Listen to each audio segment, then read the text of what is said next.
CHAPTER 88. Schools and Schoolmasters. The previous chapter gave account of an immense body or herd of sperm whales, and there was also then given the probable cause inducing those vast aggregations. Now, though such great bodies are at times encountered, yet, as must have been seen, even at the present day, small detached bands are occasionally observed, embracing from 20 to 50 individuals each. Such bands are known as schools. They generally are of two sorts, those composed almost entirely of females, and those mustering none but young vigorous males, or bulls as they are familiarly designated.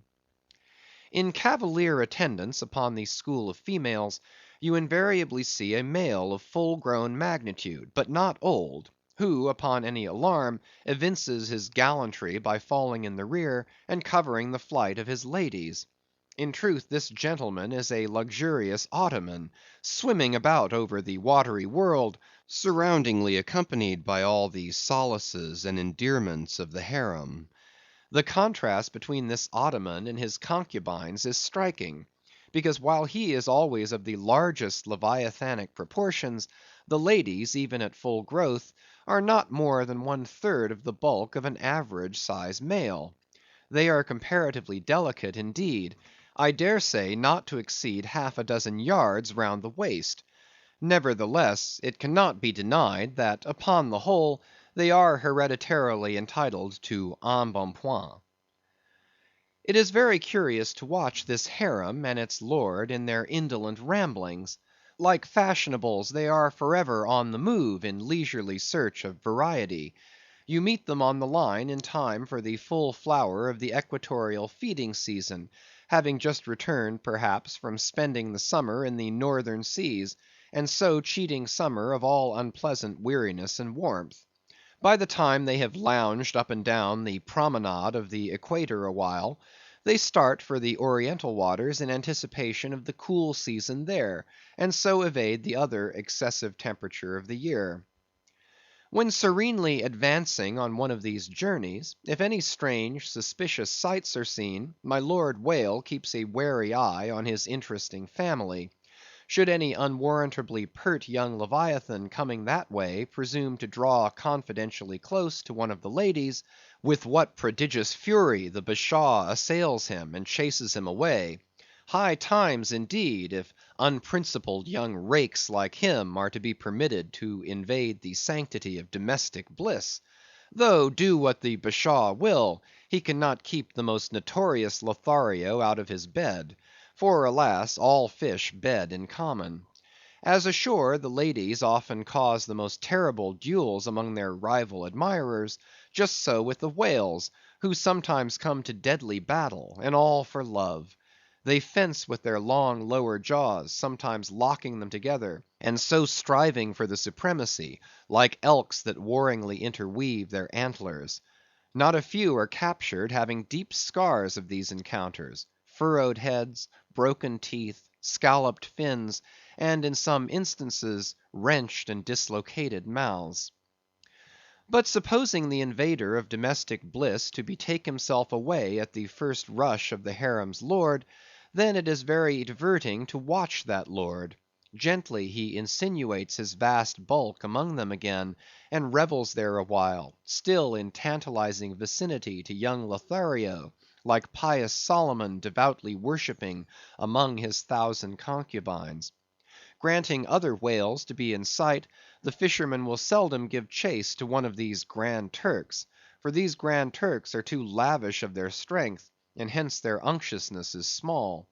As for the sons and daughters they beget, why those sons and daughters must take care of themselves, at least with only the maternal help; for like certain other omnivorous, roving lovers that might be named, my Lord Whale has no taste for the nursery, however much for the bower; and so, being a great traveller, he leaves his anonymous babies all over the world, every baby an exotic. In good time, nevertheless, as the ardor of youth declines, as years and dumps increase, as reflection lends her solemn pauses; in short, as a general lassitude overtakes the sated Turk, Then a love of ease and virtue supplants the love for maidens.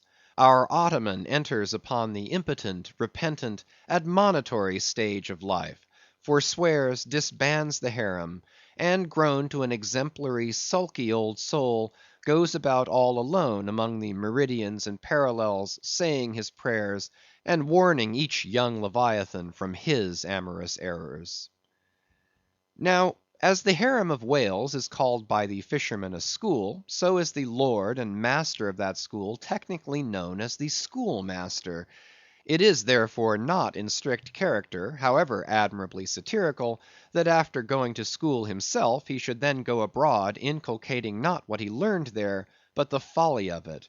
His title, schoolmaster, would very naturally seem derived from the name bestowed upon the harem itself, but some have surmised that the man who first thus entitled this sort of Ottoman whale must have read the memoirs of Vidocq, and informed himself what sort of a country schoolmaster that famous Frenchman was in his younger days, and what was the nature of those occult lessons he inculcated into some of his pupils.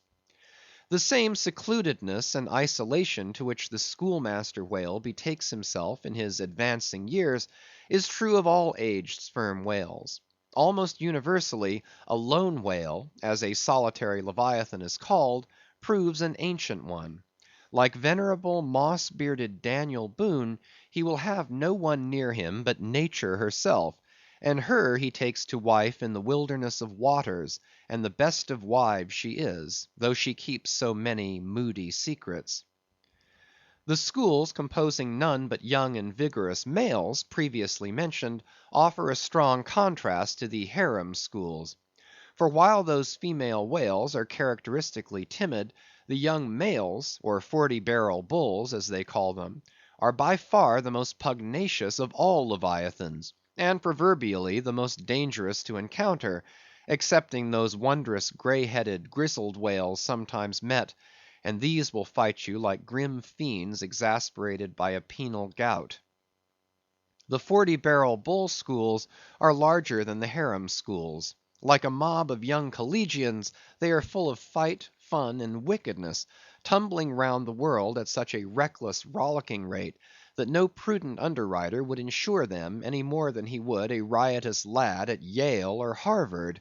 They soon relinquish this turbulence, though, and when about three-fourths grown, break up and separately go about in quest of settlements, that is, harems.